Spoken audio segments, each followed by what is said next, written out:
переходим на чуть другая тема. Вот мы обсуждали это очень много раз про, вот, ну, как я сказал раньше, вот диапазон между теми, которые объявляют, что они клиентоцентричные, и те, которые на самом деле имеют устойчивую операционную модель, которые клиентоцентричные. И мы знаем, насколько это сложно. Это сложно переходить и в банковской индустрии или любой другой компании. Сложно переходить от жестко продуктоцентричной организации до клиентоцентричной организации, потому что мышление меняется. И как ты думаешь, какие самые сложные, я знаю мое мнение, но как ты думаешь, самые сложные компоненты на этот переход, потому что мы жили это вместе?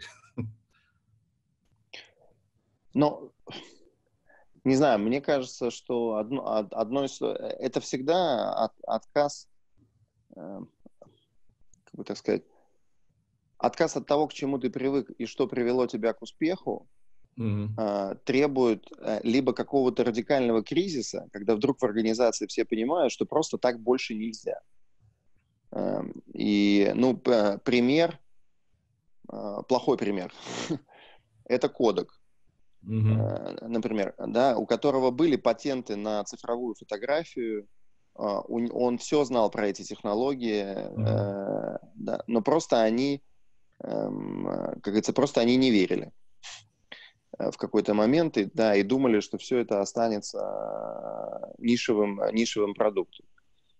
Второй пример — это, наверное, Blockbuster и Netflix, тоже известный пример. Да? Blockbuster был огромной компанией, лидер по сдаче видеокассет в аренду, и зарабатывал деньги на том, что брал штрафы за позднюю сдачу кассет. И такая была вот прекрасная такая была модель.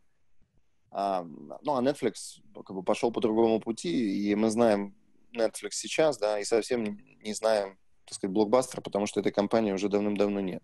И знаешь, что интересно? Извини, перебиваю. У меня в 98-9 год был проект с Citibank в Латинской Америке. И что они делали? Они хотели запускать сеть мини-отделений, ну, чтобы дополнить их сеть вот, полнофункциональных отделений. Самый чаще используемый вот, функционал — это мини-отделение.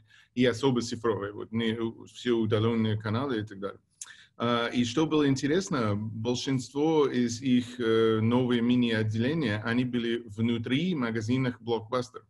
Blockbuster, они даже знали, что это все происходит, и они признали, что у них самый большой риск был вот их огромный отпечаток вот недвижимости, и они начинали резать их магазинов на маленькие кусочки и дать на субаренду, когда вот поток и люди, которые арендовали видеокассеты, был меньше и меньше и меньше.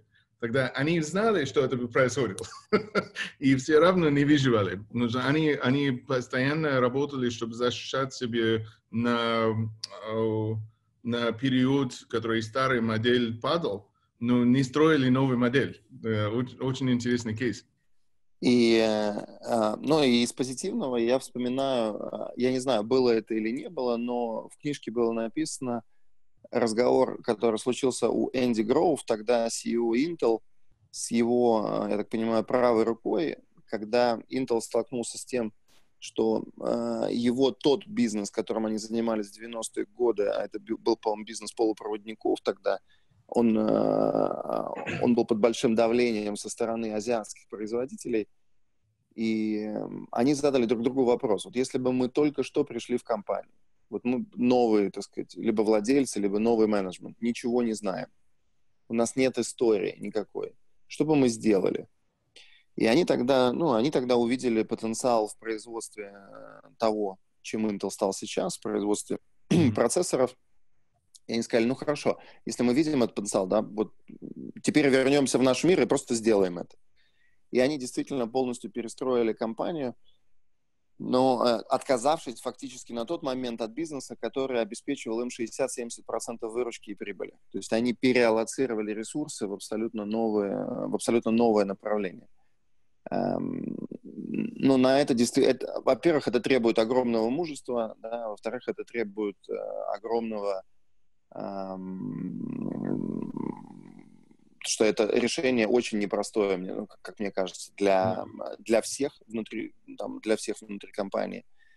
И понятно, что мы знаем про историю успеха, мы, наверное, очень много не знаем про историю неуспеха, когда компания делала подобные вещи, делала подобные вещи и ошибалась. Но в целом я могу сказать, что огромное количество бизнесов, если говорить про финансовые институты, то, мне кажется, многие банки, они говорят о том, что они становятся более клиентоцентричными, но вот это, наверное, может быть правильное определение. Именно мы продуктовые организации, которые становятся более клиентоцентричными. То есть до полноценной, потому что если брать внутреннюю аналитику, она ведется исключительно по продуктам. Если брать баланс, он по-прежнему кредитные карты, дебетовые карты, остатки на счетах и прочее. Если брать любое сравнение банков друг с другом, это по-прежнему сколько кто выдал кредитных карт или дебетовых карт, или сколько кто открыл счетов. Нету унифицированного определения, что такое клиент, нету унифицированного определения, что такое активный клиент. Более того, клиент может быть клиентом нескольких банков, это абсолютно нормально. Каждый банк будет считать его в данном случае своим. В этом плане мне очень импонирует модель, понятно, что это может быть не совсем правильное сравнение, модель Ритц-Карлтона, где они говорят о том, что любой клиент, который в Ритц-Карлтоне остановился, потенциально может принести им $2 миллиона.